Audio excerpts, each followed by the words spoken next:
Hiya, Dr. Alison J here. Happy to be with you. And for the Americans, Thanksgiving, the week leading into Thanksgiving, so some of you may be traveling, some of you may have already traveled. I want to focus today on something that I know is up in a lot of people's minds about money. And what I also am aware of from the work that I do in my signature program, Magic Manifestation and Money Flow, there are aspects of having more than enough money that are beyond what your mind is figuring out as what's needed as the actions, the strategies, and what you typically do to have more than enough money. These are the energetics of it. And there are, as you may have heard me say before, particular chakras involved, energy centers, power centers that emanate out certain energy that actually helps you. Preceding that, and in combination with that, are some ways of holding your system energetically that I don't see as a common understanding or consideration.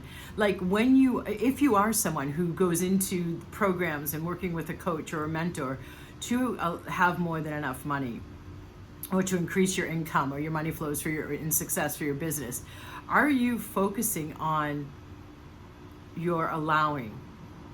I am not talking about your level of feeling deserving or feeling good enough. I am talking about the mechanics of what your field is emanating out. Is it remembering that money is neutral? All of life is a tapestry of energy. At the subatomic level, it's waves and repeated, consistent, same thoughts, as well as strong, like traumatizing events that catalyze strong emotions, collapse the wave with its potential at the subatomic level into physicalization or physical matter.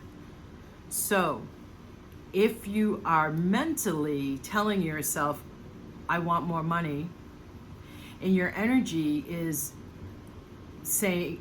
used to habituated to a struggle with money, or to fighting to have more money, or to having to, you look at how much, let's say you're a business owner, you look at how much you're earning or charging for a service or a product. Let's talk service. And the conclusion is, what do I have to do to earn that money? What do I have to do to justify charging that rate?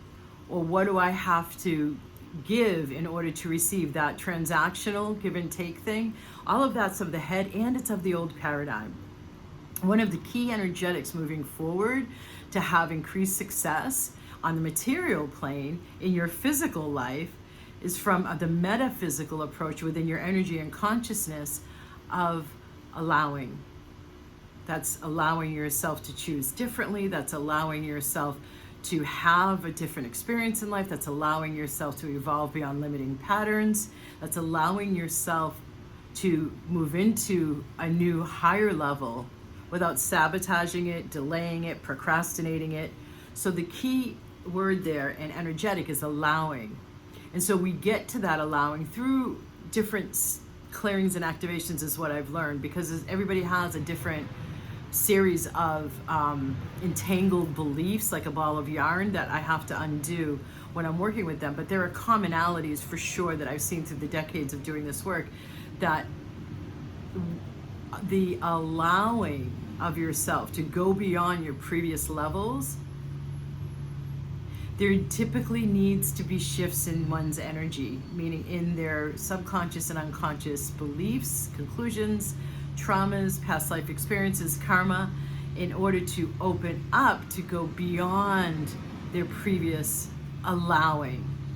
So let's say you grew up at a certain income level and you have done what you've done in your life, and now you're at pretty much that same income level. Let's think classes, upper middle class. So in order to allow yourself to go beyond, let's say you're used to a ceiling of $400K a year. And in order to go, you want to look at, okay, so beyond the 400K, what does that 500K mean? Or what does even 450K mean? One, it might mean that you've moved beyond the level your parents brought you up in. And so there could be some unconscious resistance to, I don't want to disrespect my parents, an unconscious belief or storyline. Another one could be, if I live at that level of ease with money, then I will lose people at this level who I am more familiar with, and I will be more like those people that your mind expects and defines and projects onto people who live at 500K versus people who are at 400K, or people who are living underneath 100K a year and people who are living at over 250K a year, whatever your numbers are, because all of you are at different levels of the spectrum.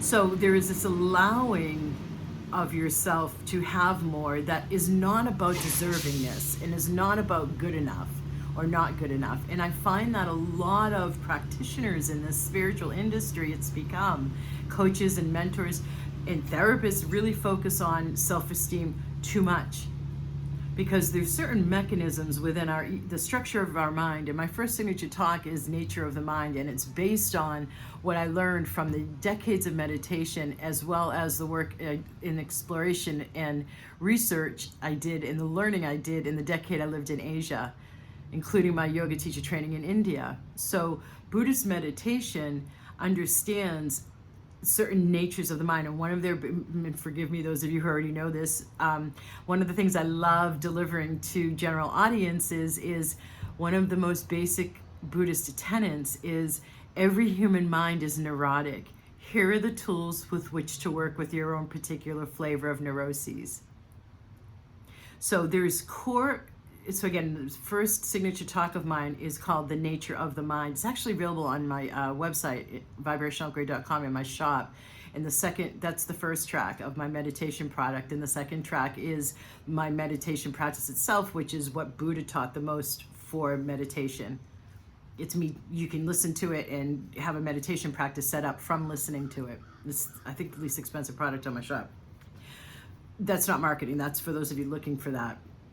So beyond self-esteem and self-worth and deservingness, there are inherent functions of the mind, right? And all of you know by now that the mind resists change. Well, it also, when you're up-leveling, it has this like cautionary signal go up because it is the unknown.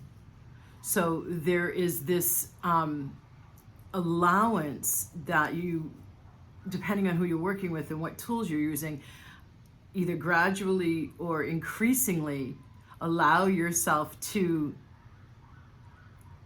be in that new up-leveled space. Allow yourself to choose more for yourself and actually follow through on the intuitive guidance coming in that's pointing out to you, if you were to take this step, if you were to respond to that email, if you were to collaborate with that person, if you were to create this new revenue stream, all of that would lead to that desire you have of having more ease with having more than enough money. So allowing yourself to follow that intuitive guidance and take the follow-through action steps and not delay or procrastinate or rationalize and justify away in self-doubting inner debate with the intuitive guidance. These are all examples of the allowing that I'm talking about. So it could look like you're a procrastinator, and what that actually is where you're not allowing yourself to have or be more, that if you were to take that step you've been procrastinating would lead to you actually having more of that improved, elevated, up-leveled, upgraded version of you, no matter what area of your life it applies to. So that's allowing, and as you can see and perceive, it's a huge category, and I spend a lot of my time there with people's conditioning and habituation and storylines to or that holds them in that like shrinking back state. And so I know that all of you also have a sense of there's more possible, there's more I can access. How do I access that? And so in applying it to having more than enough money as we approach the holiday season, as I know many of you are like rattled from this year's fluctuations, and also everybody always wants more money, especially at this time of year. I'm not only talking about allowing that up-leveling and allowing yourself to take the action necessary and have the inner growth and expansion necessary before the action, so that when you take the action, it is aligned because it's intuitive guidance and it explodes more, that higher vibratory state you've reached in your energy and consciousness, so that when that effect happens from your new choice that you're allowing yourself to make, or new action that you're allowing yourself to take, when the universe responds with the corresponding consequence to that choice, your field and system, energetics, i.e., are allowing for that too, the receiving of your desire. So now we're getting into the field or the land or the concept of receptivity. And that's openness, that's another kind of allowing. And so the receptivity, you can think of, look at what my hand's doing. My hands move a lot to intuitively symbolize what is coming through intuitively. So sometimes you may want to pay attention to what my hands are doing, because I've learned to do that. So think of a fountain, right? Like a fountain sprouting forth in the receptivity. So if you were to think of yourself, how much of a turned up fountain are you, where your energy is on and it can be seen, and you're saying yes. So this turned up and on is that version of yes, come find me, come see me. So if you're thinking of how money is a neutral thing, a neutral entity in life that we project all of our storylines and expectations onto and tell it how to behave with us. As I said on my last night 3M call, are you an invitation to money, or are you pushing it away? And so the receptivity I'm talking about is turning up your yes that you're communicating, and now specifically, for example, to money. And the invitation I just talked about is going into a new territory that's even more advanced, and that's more magnetism.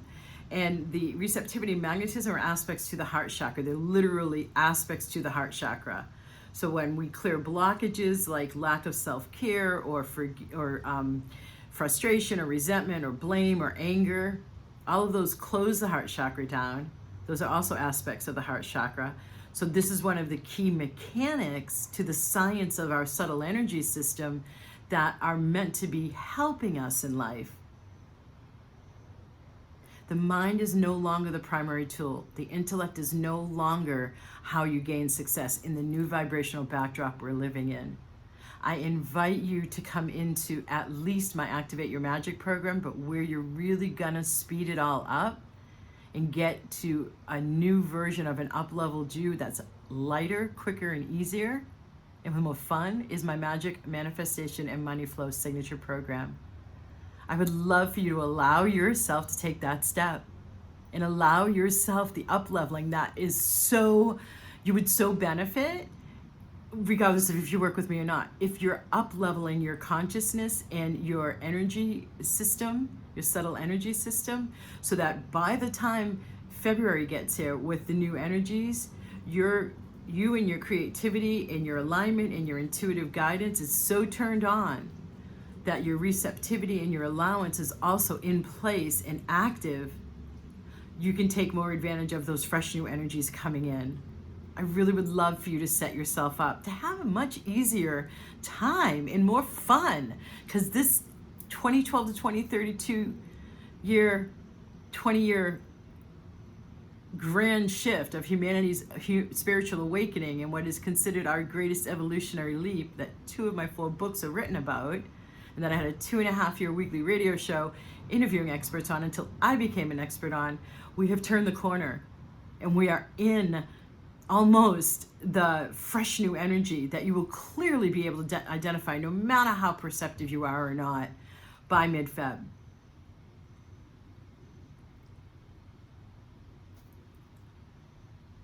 Namaste.